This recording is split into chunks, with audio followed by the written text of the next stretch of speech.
오늘 이 시간에 우리에게 주신 오늘의 말씀은 열왕기하 2장 말씀입니다. 구약성경 563면 열왕기하 2장 19절로 22절까지의 말씀, 저와 여러분이 한 절씩 번갈아 읽으시겠습니다. 그 성읍 사람들이 엘리사에게 말하되 우리 주인께서 보시는 바와 같이 이 성읍의 위치는 좋으나 물이 나쁨으로 토산이 익지 못하고 떨어지나이다.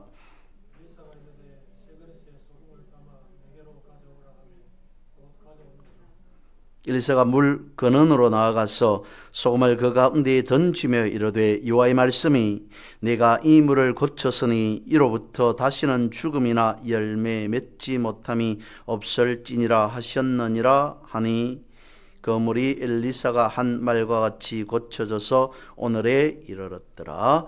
아멘. 오늘 우리는 성경을 통해서 하나님의 나라에 대해서 생각해 봅니다. 성경은 하나님의 나라는 어떻게 이루어졌는가를 말씀해 주고 있기 때문이죠. 그런데 하나님의 나라는 우리가 알듯이 성경에서 말씀하고 있는 것과 같이 어느 날 갑자기 불쑥 튀어나온 것이 아닙니다. 오래전부터 말씀하고 또 말씀하셨습니다. 오래전부터 다져지고 또 다져져 왔습니다. 다시 말씀을 드리면 구약 시대에서부터 꾸준하게 말씀해 왔던 것을 예수님 시대에 와서 그것을 예수님께서 정리하시고 그리고 완성하셨다라고 그렇게 볼 수 있습니다. 그래서였을까요? 예수님께서 사역을 시작하시면서 처음 하신 말씀이 그것입니다. 회개하라, 하나님의 나라가 가까웠다라고 말씀을 하십니다. 여러 가지 의미가 있겠습니다만 구약 시대에서부터 계속 이어져 왔던 말씀, 이렇게 되리라 저렇게 될 것이다 라고 하는 그 말씀이 이제 이루어질 때가 되었다. 하나님의 나라가 가까웠다. 말씀이 이루어질 때가 되었다. 말씀이 열매 맺을 때가 되었다. 라고 하는 것이었습니다. 그러면 하나님의 나라가 가까웠다. 라고 말씀을 하셨는데 예수님께서 말씀하신 그 하나님의 나라는 얼마나 가까웠을까요? 예수님께서 이제 모든 것을 다 마무리하시고 십자가를 지십니다. 십자가상에서 하셨던 말씀 중에 하나가 다 이루었다라고 하신 말씀이었습니다. 하나님의 나라가 가까웠다라고 하는 그 모든 것을 이제 다 이루었다. 하나님의 나라를 완성하였다라고 주님은 말씀하셨습니다. 그러니까 이렇게 되기까지 구약에서 계속적으로 말씀해 왔다. 그래서 하나님의 나라가 가까웠다라고 말씀을 하셨고 그리고 십자가상에서 그 모든 것을 다 이제 주님께서 이루셨다라고 하는 것으로 마치셨다는 것이죠. 그것을 예를 들어서 말씀을 봅니다. 이스라엘 백성들이 광야를 행진하면서 어느 날 수로에 도착합니다. 그리고는 한 사흘길쯤 되어 가서 목이 이스라엘 백성들 전체가 매우 갈증이 났던 것 같습니다. 마실 물이 없을까라고 하여서 찾다가 물을 찾습니다. 그런데 엄청 갈증이 난 상황 가운데에서 몇 날 며칠 물을 마시지 못했는지는 모릅니다만 그 물을 마시고자 하는데 도저히 물이 써서 마실 수가 없게 되었다. 성경은 그렇게 되어 있습니다. 요즘으로 보면 아마 매우 심한 녹조 현상 그 정도로 이해할 수 있지 않을까 싶습니다. 아무튼 성경의 표현대로 하면 물이 써서 도저히 마실 수가 없습니다. 이스라엘 백성들이 어땠을까요? 엄청나게 원망합니다. 불평합니다. 하나님께서 그 모습을 보시고 모세를 통하여서 말씀을 하십니다. 써서 마실 수 없는 물에다가 나뭇가지를 던져라. 정확하게 성경대로 한다면 나무를 넣어라 라고 그렇게 표현되어 있습니다. 아무튼 쓴 물이 마실 수 없어서 썩게 되어 있는 그 물에다가 나뭇가지를 넣자 물이 정화되어서 비로소 마실 수 있게 되었다라고 말하고 있습니다. 그러면 구약에서 말했던 그 사건을 통해서 우리는 무엇이라고 생각해야 하는 걸까요? 마라의 썸물로 알려진 그 마라의 사건은 다름 아닌 예수 그리스도의 십자가를 예표하는 것이다 라고 볼 수 있습니다. 여기서 물은 예수님을 상징하는 말씀인 것이죠. 요한복음 4장 14절에서 말씀하고 있습니다. 내가 주는 물은 그 속에서 영생하도록 솟아나는 샘물이다 라고 말씀을 하셨습니다. 예수님은 영생의 샘물이라는 것이죠. 그러니까 인생이라고 하는 광야에서 사람들은 살아가면서 마라라고 하는 마실 수 없는 물 앞에 서게 될 때가 있다는 겁니다. 하지만 예수님을 만나면 썸물이 변화되어서 영생하는 샘물을 마시게 되어진다는 것을 말씀하십니다. 마라의 썸물을 단물로 변화시키는 데는 나무가 필요했습니다. 그것이 무엇이라는 겁니까? 바로 예수 그리스도의 십자가라는 것이죠. 십자가를 통한 예수 그리스도의 보혈이 우리에게 영생하도록 솟아나는 샘물이 되었다는 겁니다. 영생케 하는 샘물이 예수 그리스도의 십자가를 통한 보혈이라는 것이죠.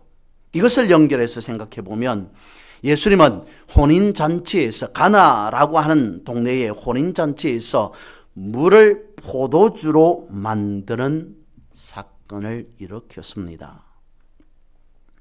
물이 포도주가 되었다는 것은 생명의 샘물 대신 예수님께서 포도주와 같은 보혈을 흘리사 예수 그리스도의 생명을 가진 완전히 거듭난 새 사람이 되게 하셨다는 것을 증거해 보여주신 겁니다. 이것을 두고 예수님께서 하셨던 말씀으로 보면 다 이루었다라고 말씀하셨다는 것이죠. 예수님의 십자가의 보혈로 수혈받은 사람은 거듭난 새 사람으로 완성된 자라는 것입니다. 그런 사람들이 모인 나라가 하나님의 나라가 되어지고 이를 완성시키신 분이 예수 그리스도이시다라는 것입니다. 오늘 본문의 말씀은 그래서 물의 근원이 무엇이며 그리고 그 근원의 중요성이 어떠한가 라고 하는 것을 말씀해 주고 있습니다. 오늘 본문은 이렇습니다. 엘리야 선지자가 요단에서 불수레를 타고 하늘로 올라갑니다. 그것을 지켜본 제자 엘리사가 엘리야의 뒤를 이어서 이스라엘의 지도자가 되어집니다. 그리고 일으킨 첫 기적이 본문에 나타나는 말씀인 것입니다. 엘리야 서성을 뒤를 이은 엘리사가 자신의 서성이 하늘로 올라가는 것을 보고 그리고 요단에서 여리고로 돌아옵니다. 여리고로 도착해 보니까 많은 사람들이 엘리사에게 몰려와서 하소연을 합니다. 그 하소연의 내용이 바로 19절인 것이죠. 그 성읍 사람들이 엘리사에게 말하되 우리 주인께서 보시는 바와 같이 이 성읍의 위치는 좋으나 물이 나쁨으로 토산이 익지 못하고 떨어집니다 라고 그렇게 하소연했다는 것입니다. 이것은 무엇을 말하냐면 과일들이 제대로 익기도 전에 떨어지고 가축들은 조산을 했는데 조산한 새끼들은 다 죽게 되어지고 심지어는 여인들은 임신하지 못하는 그런 상황들을 이와 같이 말하고 있습니다. 그런데 그 원인이 어디에 있느냐? 근본적인 문제는 물에 있더라는 것입니다. 그러니까 오늘 본문의 말씀은 광야의 마라처럼 물이 나쁘게 되었다는 것입니다. 물이 있어서 식수나 농사를 짓는 물로도 사용할 수 없게 되었습니다. 본문의 말씀대로 한다면 토산이 익지 못하고 떨어졌다라고 하는데 이것은 열매가 없고 또는 후손이 없는 상태가 되었다는 의미입니다.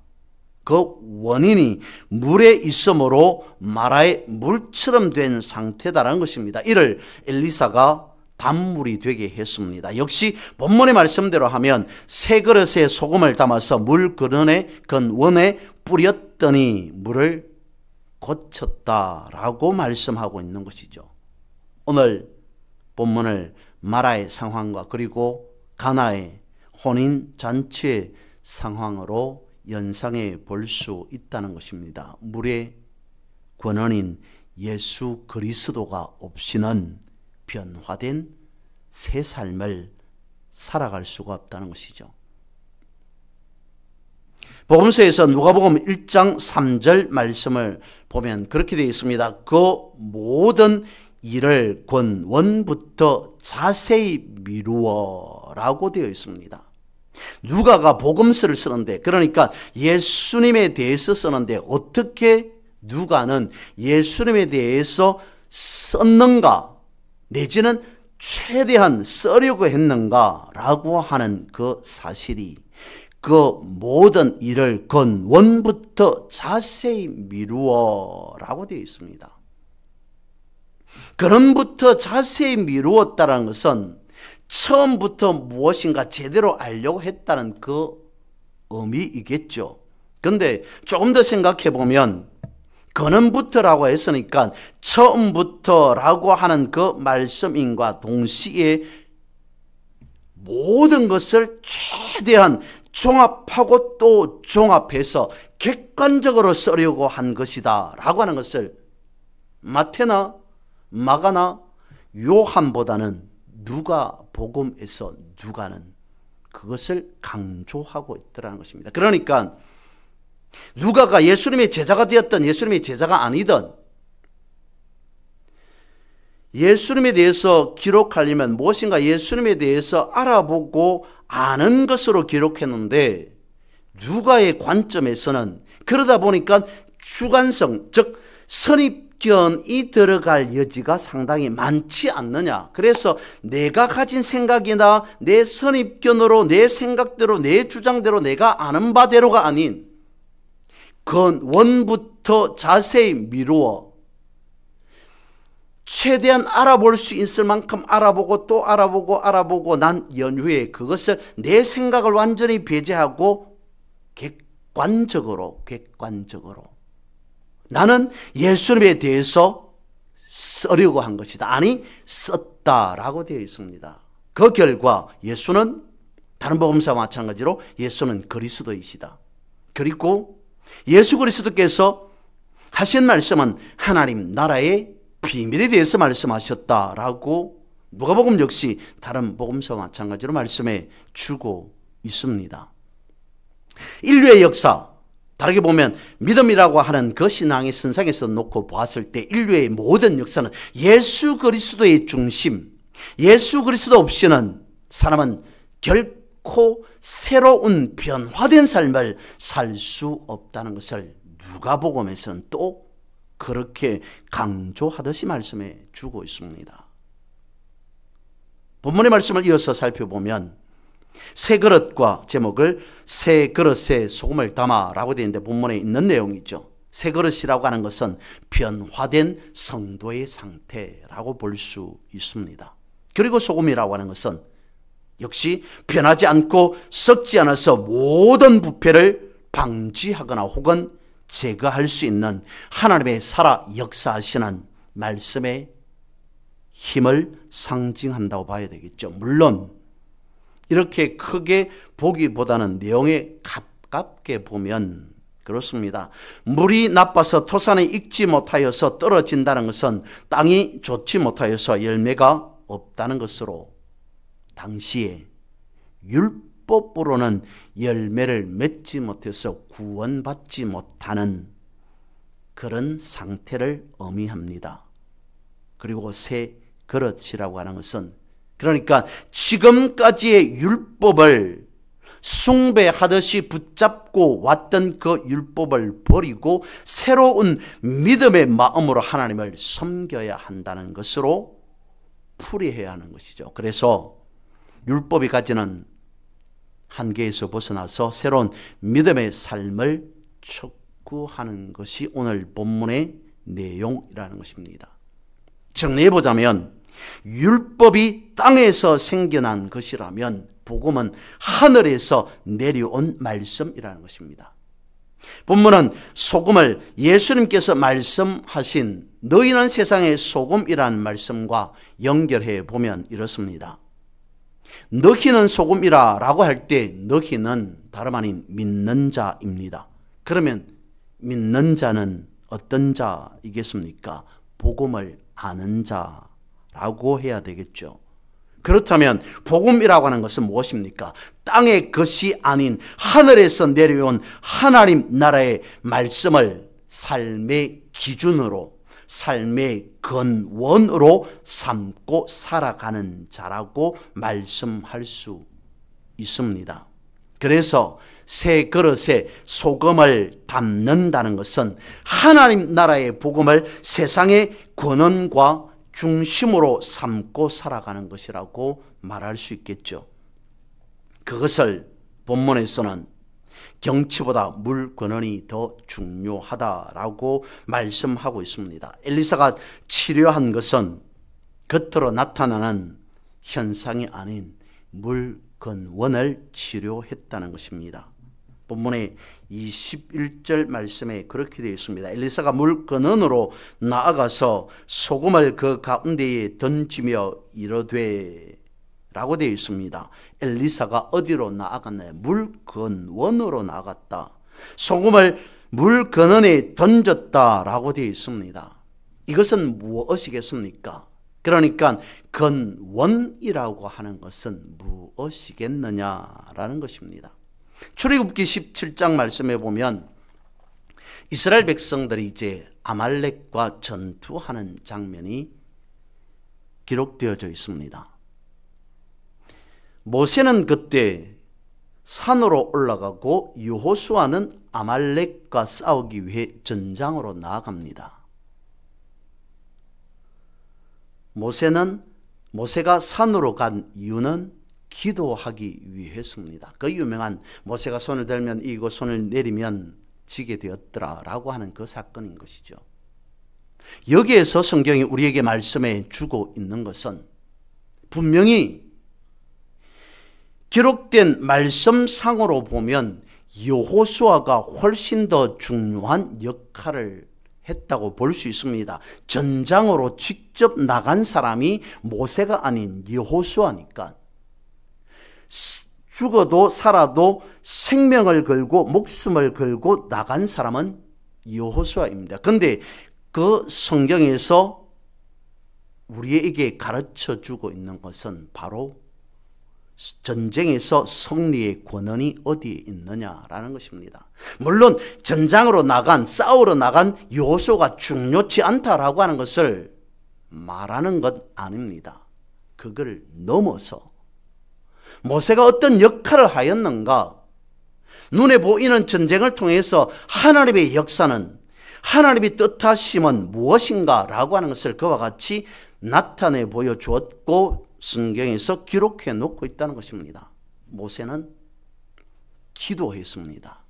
그러니까 모세는 보이지 않는 전투를 한 사람이고 여호수아는 보이는 싸움을 한 사람이라는 것이죠.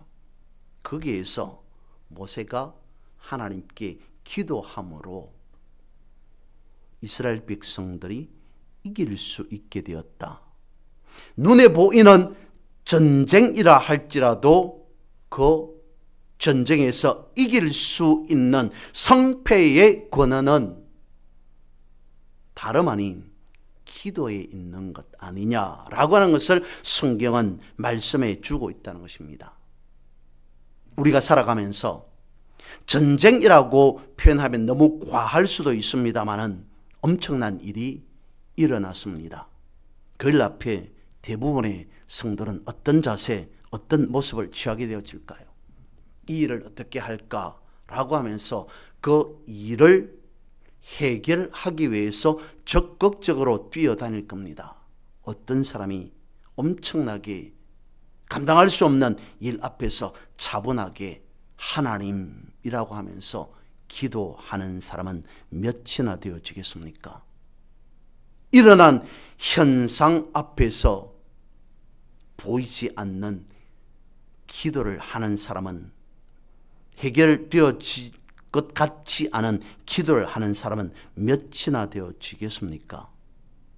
보이는 것과 보이지 않는 것의 차이는 무엇이겠습니까? 보이는 싸움이 3차원의 세계라면 보이지 않는 싸움은 4차원의 세계에 해당하지 않을까 싶습니다.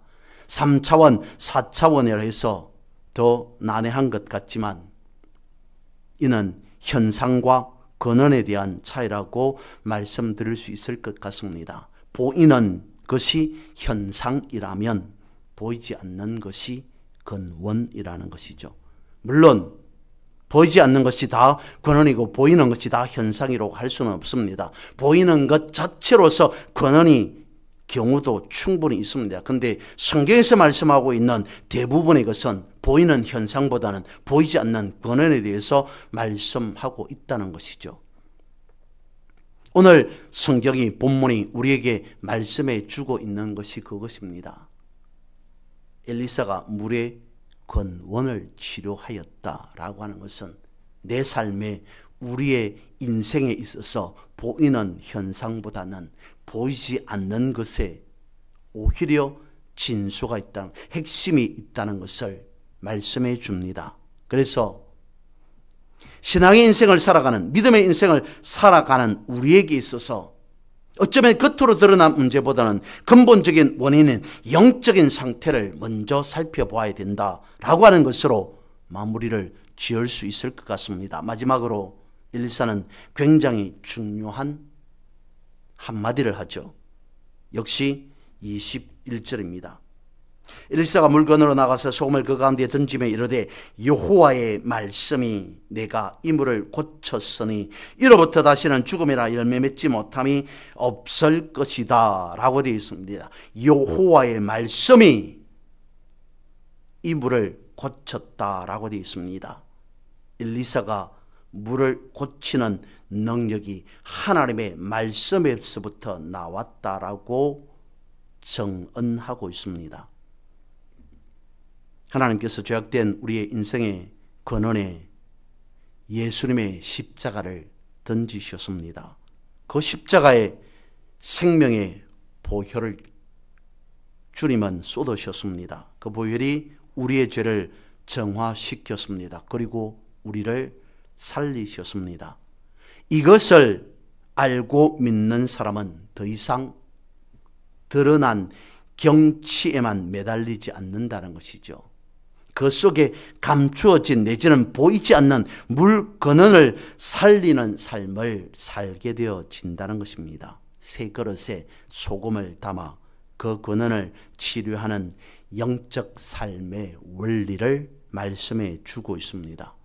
보이는 것보다는 보이지 않는 근원을 더 중요하게 여기는 예수님의 말씀대로, 예수님의 원리대로 살아가는 우리 모두가 되어지기를 주님의 이름으로 선포합니다.